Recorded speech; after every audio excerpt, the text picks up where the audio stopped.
Castelldefels ha acollit la presentació de la 7a Copa Catalana i del 9è circuit de raquetes de neu, organitzat pel Centre Excursionista Roca Negra de Castelldefels, que enguany celebra el seu 25è aniversari. La presentació ha estat una festa a la platja, amb tallers, exhibició de canicross, una cursa de raquetes a la sorra. L'acte de presentació ha comptat amb la participació del seleccionador nacional, de la campiona del món i també de destacats membres de la selecció catalana de raquetes de neu.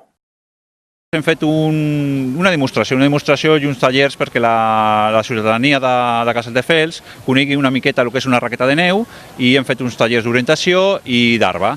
Portem ja anys, fem el que és el circuit català de raquetes de neu, i aquest circuit d'aquest any es presenta també com un altre revulsiu per poder aportar el que és el muntanyisme, aquest desconegut que és la raqueta de neu. Són circuits que es presenten uns recorreguts d'uns 10 quilòmetres aproximadament, amb uns 400-600 metres de desnivell, i aprofitem per fer també tema d'orientació, tema de caminades nocturnes i el tema competitiu, que tenim 4 proves, amb Copa d'Europa incluïda, i això és tot un prestigi per a nosaltres, per al nostre país, Catalunya. Bé, doncs aquest any suposo que continuem a estar al nivell com cada any.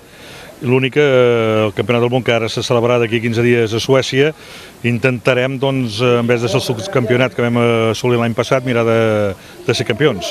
Ja sabem que hi haurà nivell, els italians van dir que vindrien, i avui en dia ells són la potència o el referent en aquests moments de cara a el que són raquetes de neu.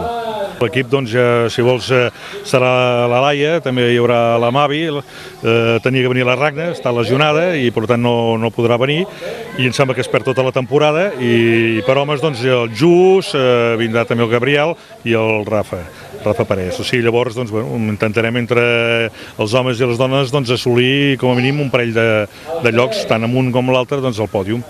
Sí, home, és el meu objectiu és aquest, que després és possible o no, tot depèn, doncs, hi ha moltes qüestions, si estan més fortes les altres corredores, si aquell dia t'has trobat bé, però bueno, ho provarem.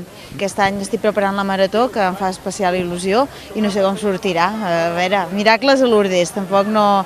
Treballem i entrenar, combinar entrenaments, vida familiar i d'allò a vegades és difícil, però amb il·lusió tot s'aconsegueix. A veure, el recorregut, si és com l'any passat, és un entremig, hi ha pujada i també hi ha baixada i transversant de córrer. I jo l'he entrenat com sempre, algun dia he pujat a la neu, però faig entreno de cross, bàsicament. Bueno, Riu, com cada any, bastant en forma, té un problema muscular des de fa uns mesos, però bueno, en principi no impedeix que estigui en forma. I perspectives, doncs, bueno, d'aquí 15 dies hi ha el Campionat del Món de curses en raquetes de neu a Suècia, que anem amb la selecció, amb la Federació Catalana. L'objectiu és allà estar entre els 5 primers. Si pogués fer un podi seria perfecte, però personalment tot el que sigui fer entre els 5 primers estaria content de poder lluitar per aquestes posicions. La realitat és que hi ha 2 o 3 italians, un francès i 2 italians, que si venen a Suècia són superiors a mi, aquests 2 o 3 segur. A partir d'aquí n'hi ha 2, 3, 4, 5 que estem al mateix nivell. Ja et dic, un podi es pot aconseguir, tenint un bon dia. Un primer lloc hauria de ser alguna molt extraordinari. Llavors, en principi, el lloc meu estaria això, lluitant pel podi. Tot just comencem, no se sap ni com estarà l'estat de la neu, ni com estaré jo. Bueno, estic amb una lesió, encara no he sortit, i per mi una expectativa és poder acabar bé. Ja és una bona... Bueno, més que res, les raquetes estan permetent que pugui fer esport amb la lesió. Més que el córrer em serveix d'entreno per les raquetes. L'únic que puc fer ara és córrer amb raquetes, perquè és el que em permet el peu, llavors, doncs, mira, m'agrada córrer amb raquetes i és l'únic que puc fer, doncs bé. Tenim un calendari bastant important. Tenim moltes entitats excursionistes que estan apostant per raquetes de neu, una activitat que està creixent moltíssim, i avui aquí a Castelldefels hem canviat la muntanya per la platja, però també amb molt èxit de participació i molta gent interessant-se per les activitats. És una activitat que fa molt temps sempre les entitats excursionistes surten a caminar, no? I aquesta caminada en aquesta vessant més lúdica i també esportiva fa que puguis anar a caminar a qualsevol lloc, la progressió sigui molt fàcil, i una vegada que has començat a fer una activitat com aquesta, és la veritat que t'enganxes a fer una activitat esportiva i molt maca.